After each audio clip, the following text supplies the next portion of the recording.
Bien, mis queridos amigos, en esta oportunidad reciban un cordial saludo. Vamos a hablar acerca de las redes neuronales aplicadas en el software NeuroSolutions. Mi persona, Harold Kotakayapa, y el docente del curso de Inteligencia Artificial, el doctor Juan Jesús Soria Quijaite.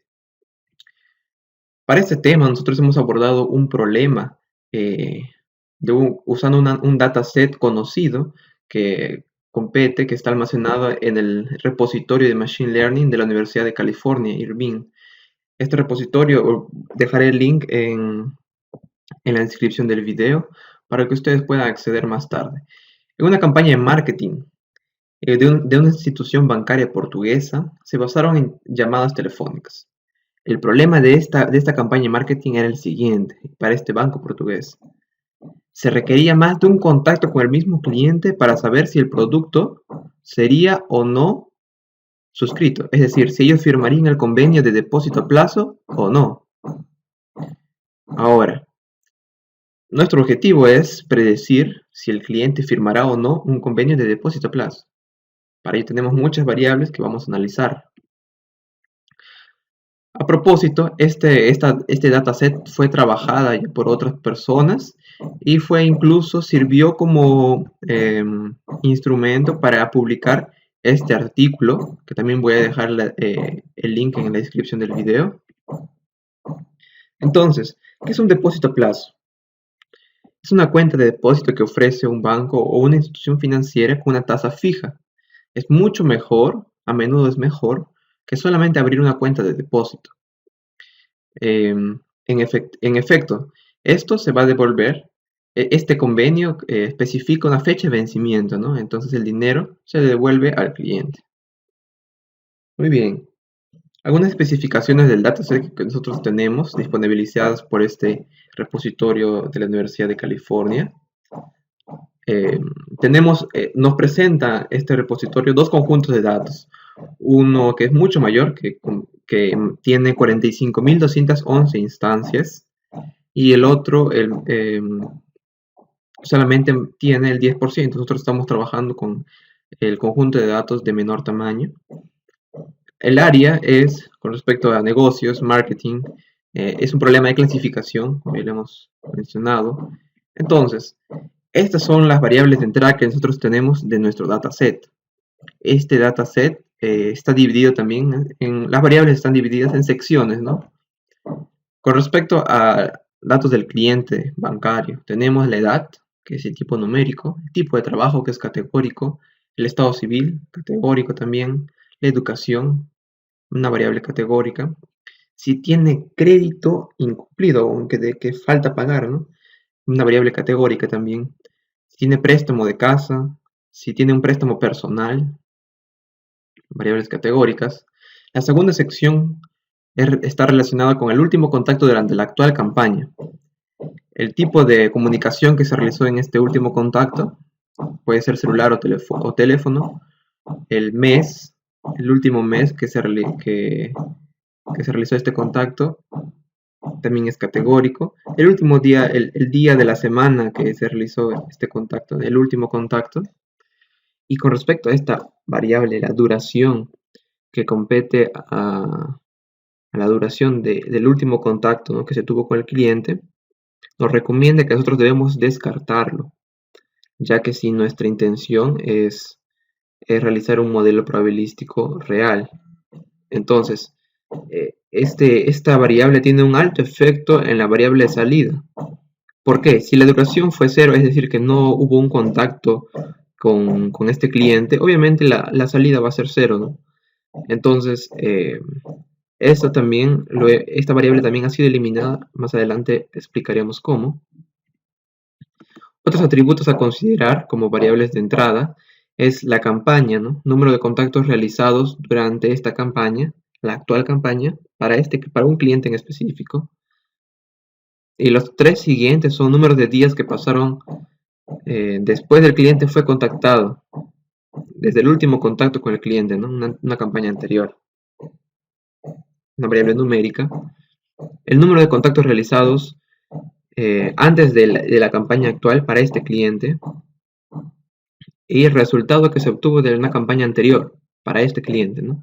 puede ser exitoso, no existente o fallido. Las últimas variables que tenemos de entrada competen a un contexto social y económico.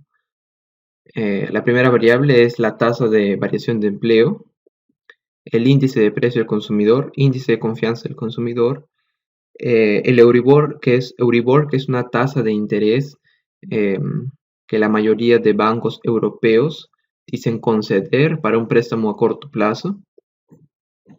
También tenemos el número de empleados. Muy bien.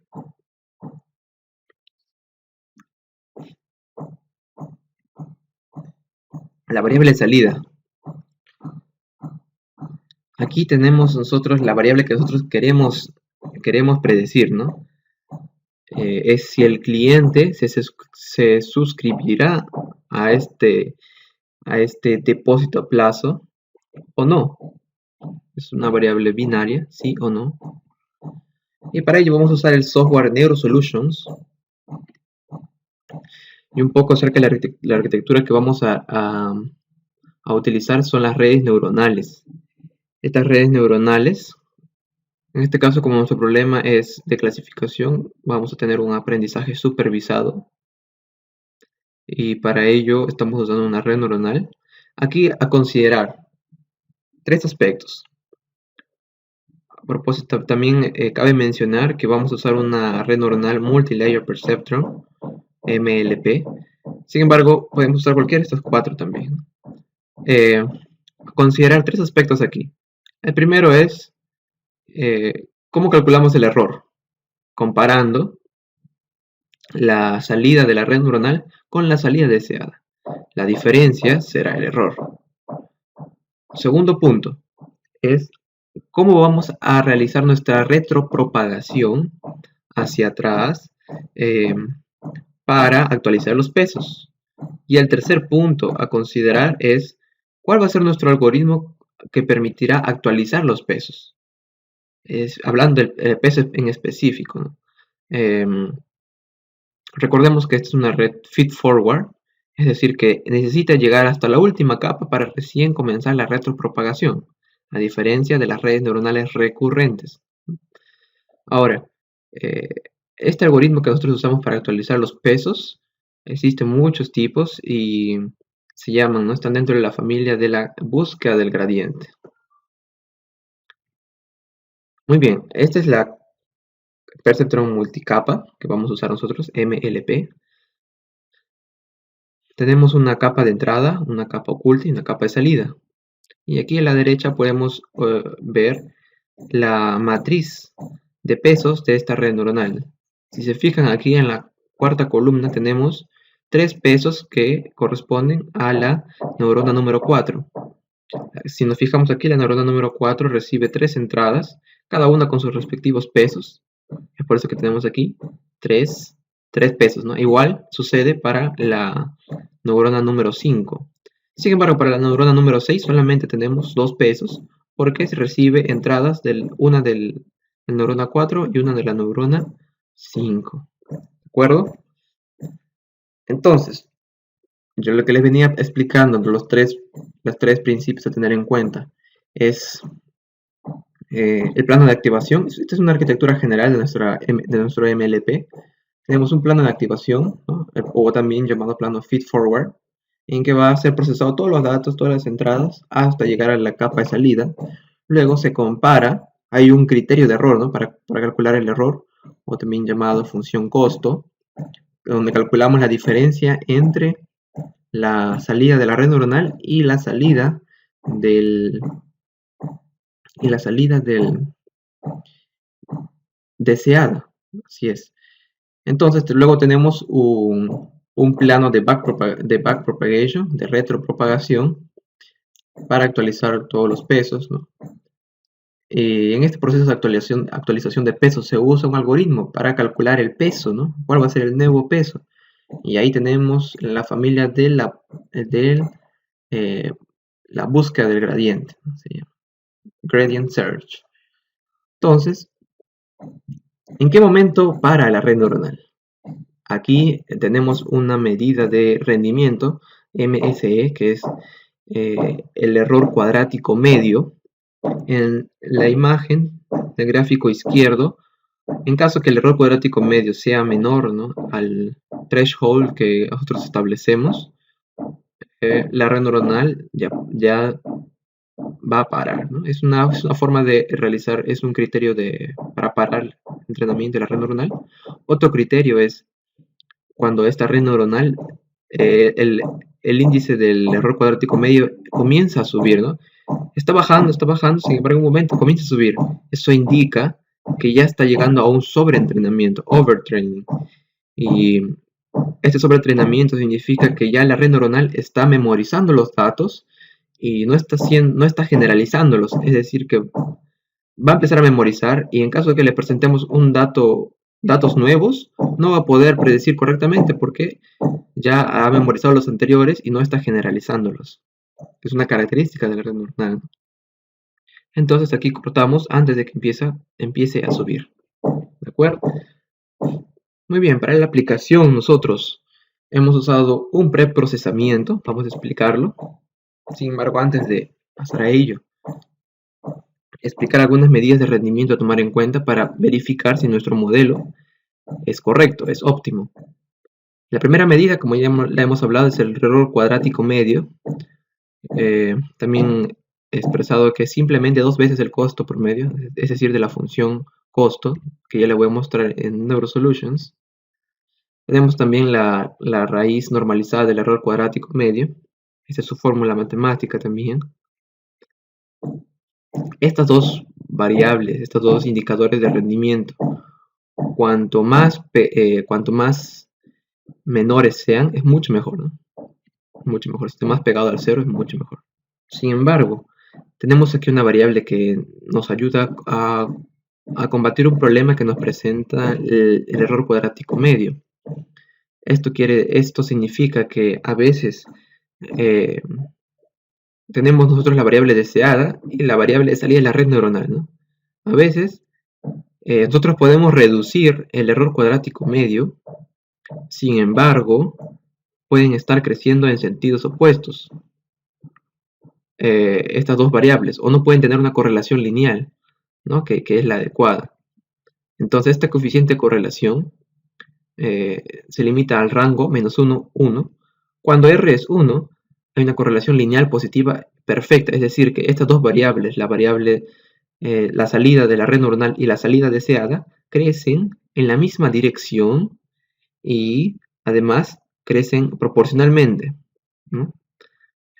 Cuando X crece en un número, D también crece en la misma cantidad. Sin embargo, cuando R es igual a -1, quiere decir que existe una correlación negativa perfectamente lineal. Es decir, cuando X crece en cierta cantidad, D decrece en la misma cantidad. ¿De acuerdo? Sin embargo, cuando R es 0, no hay una correlación entre X y D. Ahí sí es pésima. Este coeficiente de correlación demuestra que ese modelo es pésimo.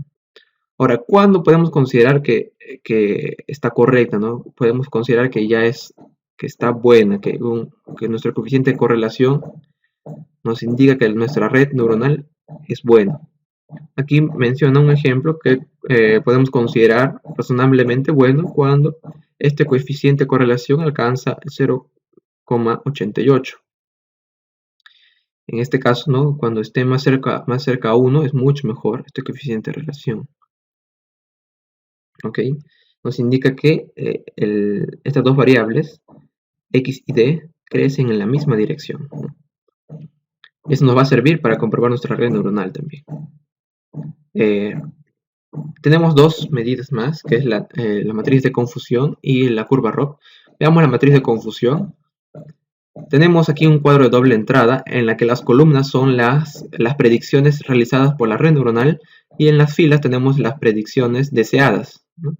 Entonces, cuando ambas, tanto la columna como la fila, se intersectan, quiere decir que se acertó. Podemos ver ahí la clase, ¿no?, la clase masculina, male, cuando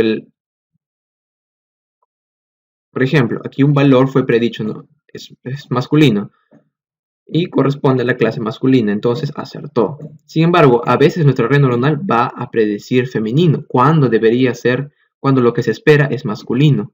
Entonces, podemos considerar que eso, hay un error. Y eso lo vemos aquí en la segunda imagen. Vemos que la red neuronal predijo 45 como masculinos y 5 como femeninos, cuando se esperaba que sea masculino.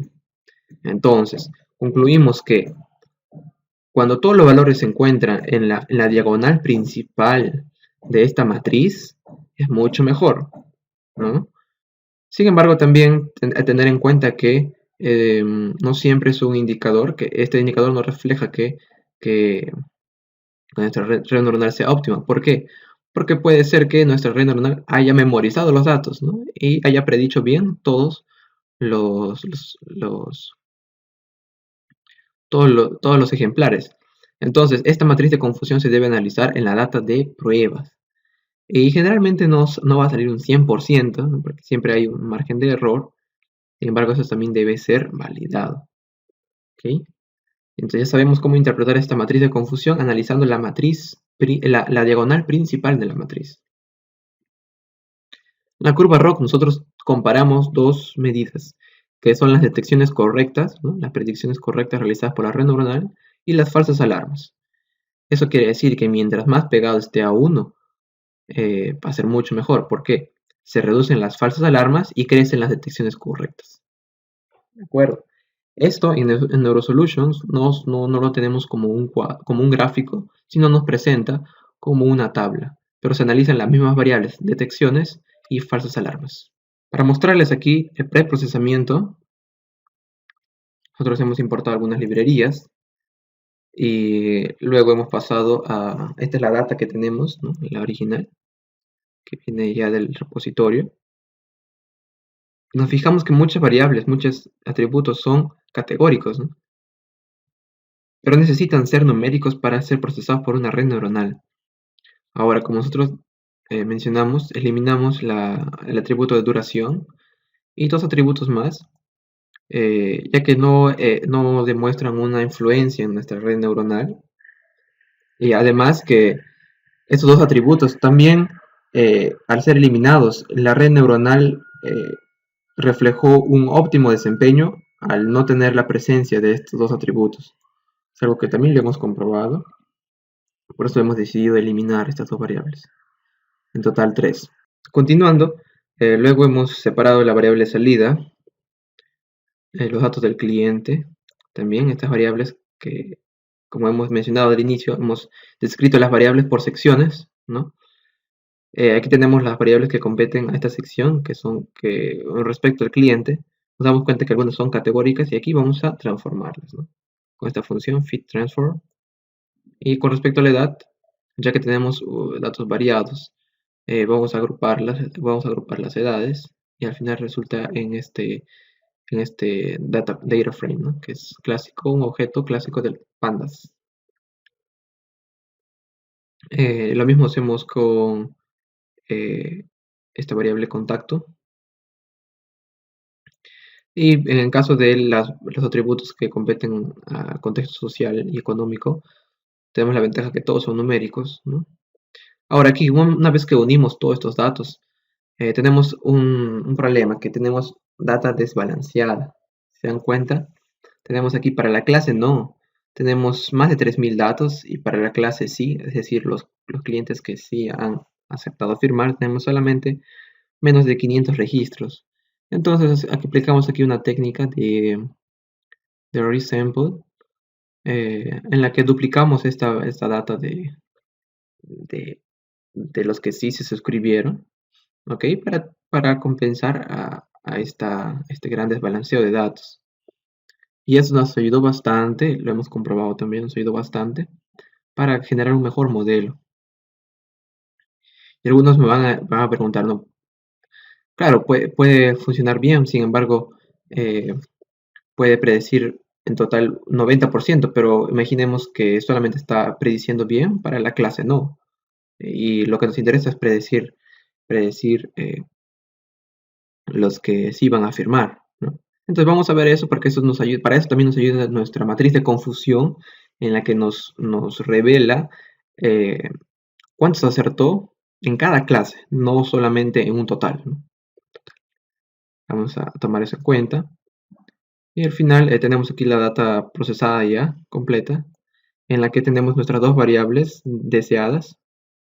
Lo hemos dividido en dos variables deseadas, ¿no? Una clase no y una clase sí. ¿De acuerdo? Tenemos en total aquí todas nuestras columnas. Y eso va a ser descargado, ¿no?, en un formato CSV y vamos a trabajarlo en NeuroSolutions. Muy bien, ahora pasamos al software NeuroSolutions y a su uso. Todos los conceptos que he mostrado en los slides han sido extraídos de la documentación de NeuroSolutions, que también voy a dejar en la descripción del video, ¿de acuerdo? Esta es la vista del software NeuroSolutions. Y para ello vamos a, le puedo explicar más adelante, podemos, normalmente no aparece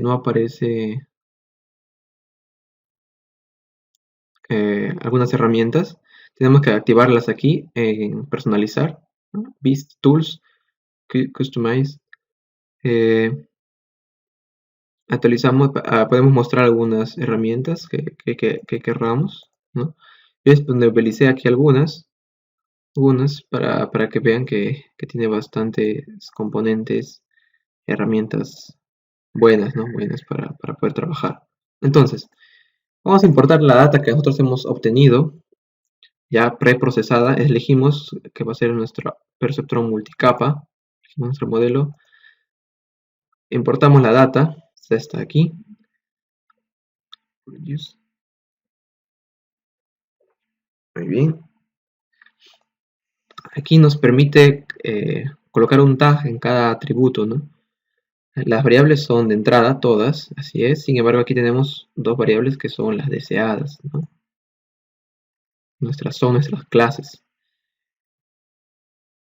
En caso que nosotros tengamos alguna variable categórica, nosotros podemos colocarle este tag que es symbol. Esto va a automatizarlo, va a convertirlo automáticamente, ¿no? En caso de ser una variable categórica, va a convertirlo a numérico, pero nosotros lo hemos hecho manualmente, ¿ok? Para que ustedes sepan cómo es este proceso. Lo dejamos como input. Muy bien. Aquí nosotros elegimos cuánto porcentaje de esta data de entrenamiento va a ser separada para el test. Entonces nosotros colocamos un 20%, ¿de acuerdo? Un 20%. No vamos a usar el cross validation, que es una validación misma en la data de entrenamiento. Tenemos 17 neuronas de entrada y 2 de salida, ¿no? Porque tenemos dos clases. Ejemplares, tenemos 3656, solamente la data de entrenamiento, ojo, la data de entrenamiento. Porque 900, un poco más, fueron separados ya para el testeo, ¿no? Tenemos una capa oculta. En la versión prueba máximo podemos elegir 2 capas ocultas, pero bueno, es suficiente con una capa oculta para este problema. Muy bien, aquí, en la red neuronal nosotros podemos elegir, ¿no?, nuestra función de transferencia o función de activación, que nos ayuda en el plano feed forward que hemos explicado. Hemos nosotros elegido la tangente hiperbólica, cuya documentación, cuya fórmula también se encuentra disponibilizada en NeuroSolutions y es la que vemos aquí, ¿no? Esta es la función de activación que nosotros vamos a usar, ¿de acuerdo? Y la regla de aprendizaje que estamos usando es el Levenberg-Marquardt. Este también es otro algoritmo que nos va a permitir actualizar los pesos, ¿no? Está dentro de la familia del gradiente. La búsqueda de gradiente tenemos aquí el algoritmo. Este es Levenberg-Marquardt. Tenemos otros también, otros algoritmos, como este famoso que es Resilient Backpropagation. Nosotros hemos considerado el Levenberg-Marquardt porque nos ha brindado un entrenamiento mucho más rápido y nos ha ayudado a encontrar los óptimos pesos rápidamente, ¿no?, para para este modelo. Es por eso que estamos usándolo. Y hemos probado con los demás algoritmos de búsqueda del gradiente. Sin embargo, este ha funcionado mejor para este problema. Ok, ahora, una vez que elegimos eso para la capa oculta, elegimos los mismos algoritmos para la capa de salida, para su validación. Aquí tenemos como medida, ¿no? Para terminar el stop criteria. Los criterios para parar esta red neuronal es cuando el error cuadrático medio será menor al threshold. También así establecemos aquí el número máximo de épocas, ¿no? Cuántas veces se va a repetir todo nuestro conjunto de datos, ¿no? Es decir, 1000 veces va a ser pasada desde la fila 1, del registro 1 hasta el registro 3000 y tantos que tenemos. Va a ser pasado y va a ser entrenado. Ok, va a cargar el mejor modelo en las pruebas, para hacer las pruebas. Continuamos. Algunos gráficos que queremos mostrar para nuestra validación del modelo, para la validación del modelo, la curva ROC, la matriz de confusión que hemos hablado y algunas métricas generales. Ok, entonces construimos la red neuronal. Aquí tenemos estos gráficos, nos muestran las métricas que hemos elegido para analizar esta red neuronal. Aquí está la función costo que nosotros vamos a ver cómo se va a comportar.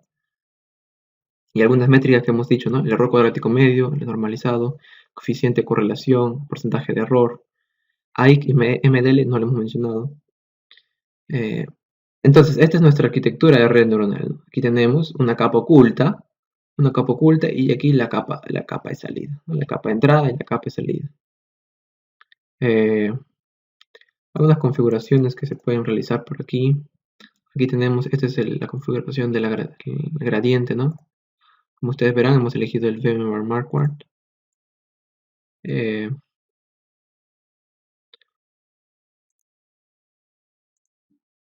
Aquí nosotros podemos determinar, también editar, ¿no? las épocas que querramos.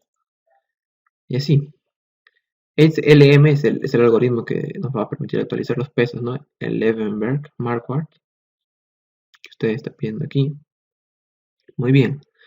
Ahora, vamos a ver, vamos a empezar a entrenar la red. ¿Ok? Esta es la tabla que les mencioné acerca del ROC, ¿no? Estamos usando GPU. Nos damos cuenta que rápidamente empieza a descender la función costo. Esta función costo, se dan cuenta, empieza a descender. Nuestro error cuadrático medio también empieza a descender, que es lo que esperamos, ¿no? Y algo apropiado, algo que hemos leído en la teoría, ¿no? Que les mencionaba,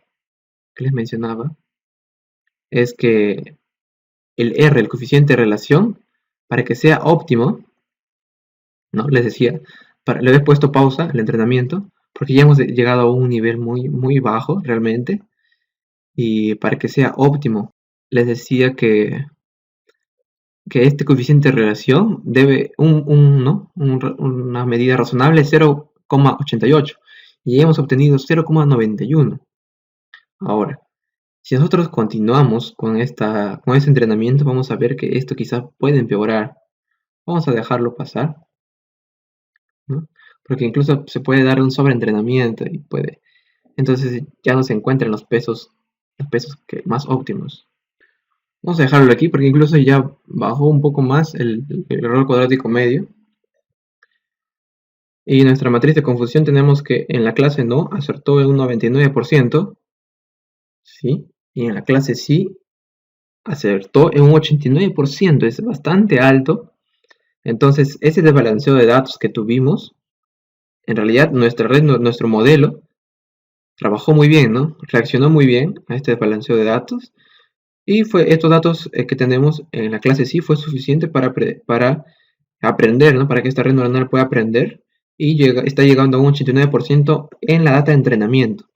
Ahora vamos a ver cuáles son nuestros resultados en la data de testeo, ¿no? La data de testeo. Entonces aquí estamos analizando la matriz, la diagonal principal de esta matriz de confusión, ¿ok? Y en esta curva ROC que nosotros tenemos aquí, esta tabla,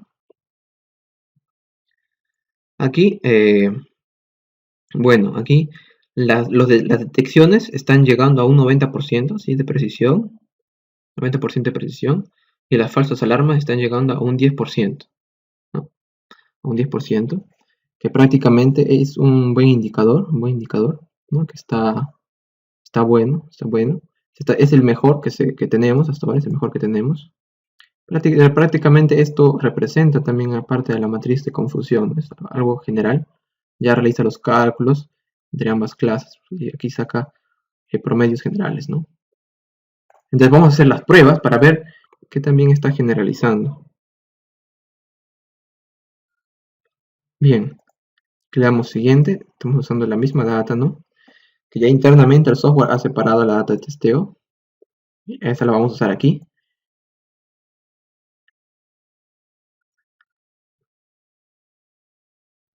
Perfecto. Aquí tenemos nuestros datos y si nos fijamos aquí, ahí está nuestra variable deseada no, nuestra variable deseada sí, y las salidas de la red neuronal para cada clase, ¿de acuerdo?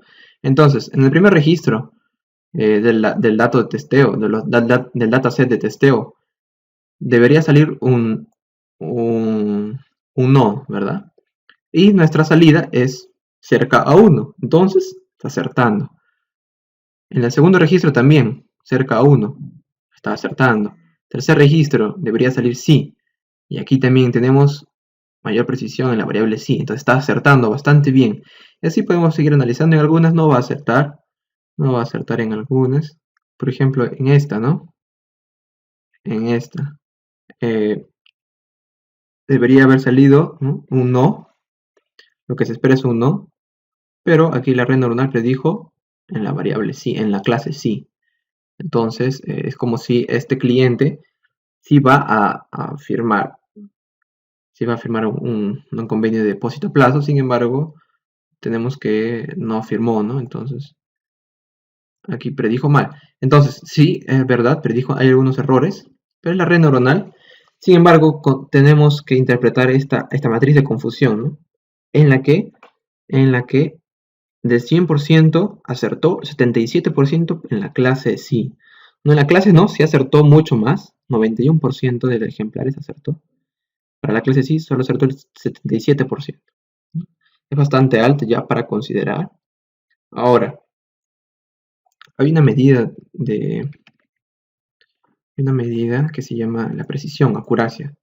¿Cómo calculamos esto? Sumamos 91, 77 más 77.32, que es la diagonal principal de la matriz de confusión, y lo dividimos entre el total, que va a ser 200, en este caso. Al sumar todos estos valores, va a ser 200. Y tenemos una precisión del 84%. Genial, ¿no? Es bastante alto, ¿sí? Y nos damos cuenta que este indicador, 84% de precisión, significa, bueno, se desglosa en que acertó 91% para la clase no y 77% para la clase sí. Entonces, un 77% de clientes va a aceptar, va a firmar este convenio de depósito a plazo, ¿no? con este banco portugués. Es nuestro modelo que nosotros hemos construido con 17 neuronas de entrada, 2 neuronas de salida, una capa oculta, ¿no? Aquí nos damos cuenta que en la capa oculta tenemos 19 neuronas. NeuroSolutions lo llama Processing Elements. Es así como funciona NeuroSolutions, es así como trabajamos en este software. Y agradezco a todos por haber asistido a este video y puedan suscribirse en este canal, que estaremos publicando también muchos más videos con respecto a inteligencia artificial. Muchas gracias a todos y hasta una próxima.